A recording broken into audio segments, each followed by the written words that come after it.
When the download is finished, go to the Windows folder where you saved the XAMPP.exe file.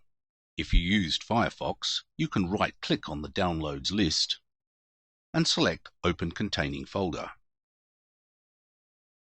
Find the XAMPP executable file, the one with the XAMPP icon, and double-click the file to run the executable.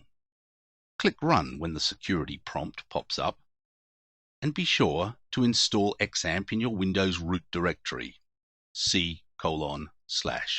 Click Install. The XAMPP stack will be installed and a system terminal window is opened. Answer Y to all the questions simply by either hitting the Enter, that is Return key, if the default is Y, or typing Y and hitting Enter if not. Note you do want to use services, and you should replace the default N with a Y. You should also notice that an icon, the XAMPP control panel, has been placed on your desktop.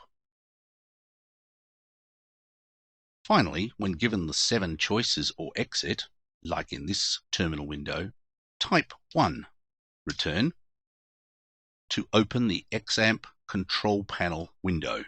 Be sure to go back to the terminal window and type X, return, to close the window. Now, in the XAMPP control panel, click Service next to Apache to install the Apache service. Click OK. Similarly, for MySQL, click the Service box and click OK to install the MySQL service. Now click Start for the Apache service.